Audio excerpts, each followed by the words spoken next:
Sahabat doa yang diberkati dan dikasihi dalam Tuhan Yesus Kristus, hari ini Senin 31 Mei 2021, bersama saya Pendeta Jumantri, kita akan bersama-sama mengawali hari kita untuk merenungkan sabda firman Tuhan. Sebelum itu, mari kita berdoa. Bapa Sorgawi, Tuhan kami dalam Yesus Kristus, kami mengucap syukur atas istirahat yang Tuhan boleh berikan dan perkenankan bagi kami. Saat ini Tuhan, di pagi hari ini, sebelum kami memulai setiap aktivitas dan kegiatan kami memohon pertolongan dan bimbingan Tuhan, bahkan mulai firman-Mu, sehingga kami boleh senantiasa melakukan apa yang baik dan berkenan bagi Tuhan. Dalam nama Tuhan Yesus Kristus, kami berdoa dan mengucap syukur. Amin. Wahyu pasal 4 ayat 1 sampai yang ke-8. Demikian firman Tuhan di bawah judul ke-24 tua-tua dan keempat binatang. Kemudian daripada itu aku melihat, sesungguhnya sebuah pintu terbuka di sorga, dan suara yang dahulu telah kudengar berkata kepadaku seperti bunyi sangkakala, katanya, "Naiklah kemari, dan aku akan menunjukkan kepadamu apa yang harus terjadi sesudah ini." Segera aku dikuasai oleh Roh, dan lihatlah, sebuah tahta terdiri di sorga, dan di tahta itu duduk seorang. Dan dia yang duduk di tahta itu nampaknya bagaikan permata yaspis dan permata sardis.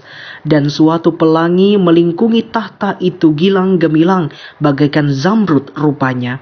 Dan sekeliling tahta itu ada 24 tahta, dan di tahta-tahta itu duduk 24 tua-tua yang memakai pakaian putih dan mahkota emas di kepala mereka.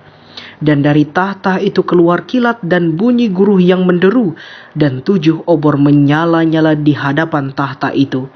Itulah ketujuh roh Allah. Dan di hadapan tahta itu ada lautan kaca bagaikan kristal di tengah-tengah tahta itu, dan di sekelilingnya ada 4 makhluk penuh dengan mata di sebelah muka dan di sebelah belakang. Adapun makhluk yang pertama sama seperti singa, dan makhluk yang kedua sama seperti anak lembu, dan makhluk yang ketiga mempunyai muka seperti muka manusia, dan makhluk yang keempat sama seperti burung nasar yang sedang terbang. Dan keempat makhluk itu masing-masing bersayap 6 sekelilingnya, dan di sebelah dalamnya penuh dengan mata. Dan dengan tidak berhenti-hentinya mereka berseru siang dan malam, "Kudus, kudus, kuduslah Tuhan Allah yang Maha Kuasa, yang sudah ada dan yang ada dan yang akan ada." Amin untuk firman Tuhan.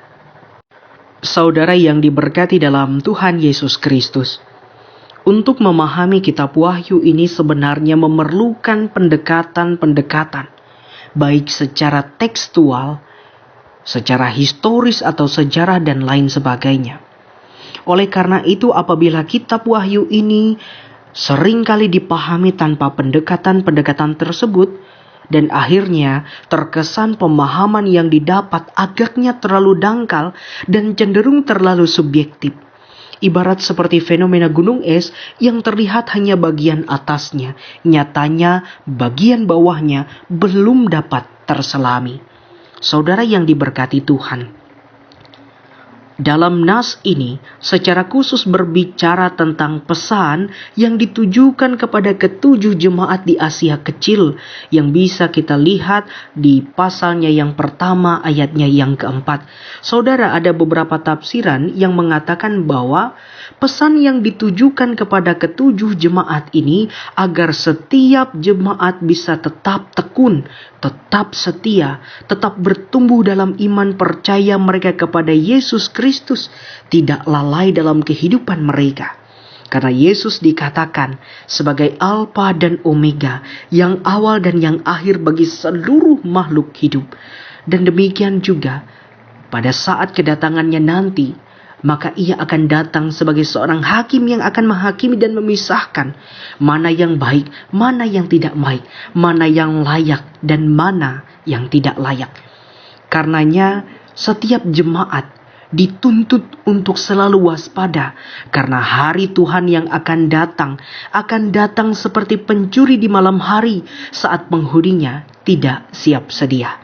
Saudara yang diberkati Tuhan, berangkat dari pemahaman inilah kemudian saya akan mengajak kita dalam sudut pandang yang saya bawa secara pribadi, sehingga kita dapat memaknai apa yang mau disampaikan dalam surat Wahyu ini kepada kita, pun juga dalam kehidupan kita sehari-hari, baik dalam kehidupan kerohanian kita, atau pekerjaan kita, atau keluarga kita dan pribadi kita. Mestilah kita harus hidup dalam sikap yang tetap mawas diri, hati-hati, waspada, setia, dan juga melakukan firman Tuhan serta tidak lalai dalam apapun yang boleh kita kerjakan.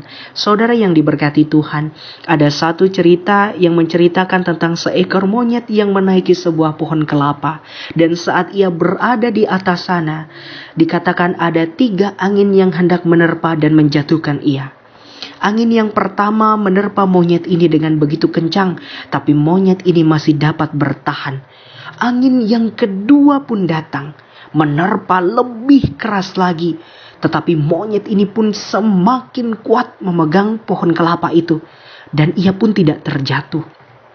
Tetapi saudara, angin yang ketiga menerpa monyet itu dengan begitu lembut, dengan begitu sepoi-sepoi, sehingga membuat monyet ini begitu terbuai, ia mengantuk, akhirnya ia tertidur dan terjatuh. Saudara, seringkali dalam kehidupan kita mengalami berbagai macam masalah dan tantangan. Kadang kita merasa permasalahan yang besar bisa kita hadapi, tantangan yang sulit bisa kita lalui. Tapi ternyata kadang-kadang karena kita meremehkan suatu hal yang kecil, masalah yang kecil, perkara yang kecil, bisa membuat kita terjatuh dan lalai, sehingga mengakibatkan kita terjerumus. Karena itu saudara, pada saat ini penting bagi kita untuk memaknai bahwa kehidupan kita selaku orang percaya, jangan pernah kita lalai dalam setiap apapun yang harus kita hadapi dengan penuh kewaspadaan. Dan saat kita memulai hari ini, saya berharap kita pun juga selalu tetap berhati-hati, selalu tetap memperhatikan hal-hal yang kecil apapun itu di sekitar kita. Karena hal yang kecil seperti ini bisa membuat kita terjatuh dan terjerumus. Saya berharap kiranya firman Tuhan ini boleh memberikan kita kewaspadaan, sukacita, dan damai sejahtera Tuhan. Tuhan memberkati dan menolong kita. Amin. Mari kita berdoa. Bapa Sorgawi Tuhan kami dalam Yesus Kristus, kami mengucap syukur atas firman-Mu yang baru saja boleh diperdengarkan bagi kami. Biarlah itu dapat menjadi suluh dan pelita dalam kehidupan kami, yang membawa hidup kami dalam terang dan sukacita damai sejahtera yang Tuhan boleh perkenankan bagi kami. Saat ini Tuhan, secara khusus kami berdoa bagi diri kami pribadi Tuhan. Di awal minggu ini biarlah Tuhan Engkau memberkati setiap pekerjaan, setiap tugas dan tanggung jawab yang boleh kami lakukan. Agar biarlah Engkau memberkati, Engkau menyertai, sehingga kami tetap diberikan kesehatan, kekuatan, bahkan semangat, motivasi yang baik dan benar, sehingga kami dapat menjalani hari-hari kami dengan tetap berpengharapan kepada Kristus Yesus Tuhan kami. Demikian Tuhan, kami berdoa untuk orang-orang yang kami kasihi dan sayangi. Biarlah Tuhan Engkau memberkati mereka dimanapun mereka berada dan apapun keadaan mereka. Keluarga kami, orang tua kami, anak-anak kami, suami istri kami, bahkan mereka yang boleh kami kasihi, biarlah Tuhan Engkau melindungi dan memberkati mereka dengan penuh cinta kasih yang berasal dan bersumber daripada Tuhan, agar mereka boleh menikmati anugerah dan rencana Tuhan dalam hidup mereka, dan mereka akan senantiasa hidup dalam perlindungan Tuhan. Demikian Tuhan, kami menyerahkan pula setiap kesehatan tubuh kami, kekuatan tubuh kami, bahkan biarlah Engkau melindungi kami dari segala sakit penyakit, bahkan juga gangguan-gangguan kuasa-kuasa kegelapan atau orang-orang yang hendak mengganggu dan mencelakakan kami. Tetapi di dalam nama Tuhan Yesus kami percaya bahwa kami boleh dilindungi, boleh diberkati, dan dijauhi dari setiap kemalangan. Demikian Tuhan, saat ini juga kami berdoa kepada calon jemaat GKL yang nyaling. Tuhan memberkati calon jemaat GKI Liang Nyaling ini Tuhan, beserta dengan jemaatnya, pekerja yang boleh melayani di sana Tuhan. Tuhan berkati mereka dan Engkau pakai mereka menjadi alat di tangan Tuhan untuk dapat mewartakan kabar baik, kabar sukacita itu melalui hidup mereka, melalui pelayanan mereka, sehingga banyak orang-orang yang akan dipanggil untuk mendapatkan selamat yang kekal itu. Ya Yesus Tuhan kami berdoa kepada mereka Tuhan, agar mereka dimampukan untuk dapat menjalankan tugas dan tanggung jawab mereka sebagai umat yang percaya, yang tetap setia dan bertekun untuk melakukan setiap kehendak Tuhan. Kami menyerahkan ya Tuhan Yesus Kristus setiap keinginan kami, harapan dan permohonan kami yang kami naikkan hanya ke dalam tangan pengasihan-Mu Tuhan, yang tahu apa yang terbaik, dan biarlah Engkau menilik kedalaman hati kami.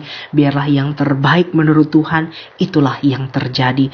Dalam nama Tuhan Yesus Kristus kami berdoa dan mengucap syukur. Bapa kami yang di sorga, dikuduskanlah namamu, datanglah kerajaan-Mu, jadilah kehendak-Mu di bumi seperti di sorga. Berikanlah kami pada hari ini makanan kami yang secukupnya, dan ampunilah kami akan kesalahan kami, seperti kami juga mengampuni orang yang bersalah kepada kami. Dan janganlah membawa kami ke dalam pencobaan, tetapi lepaskanlah kami daripada yang jahat, karena Engkaulah yang mempunyai kerajaan dan kuasa dan kemuliaan sampai selama-lamanya. Amin. Salam sehat, Tuhan Yesus memberkati. Shalom. Tuhan memberkati engkau dan melindungi engkau. Tuhan menyinari engkau dengan wajah-Nya dan memberi engkau kasih karunia. Tuhan menghadapkan wajah-Nya kepadamu dan memberi engkau damai sejahtera.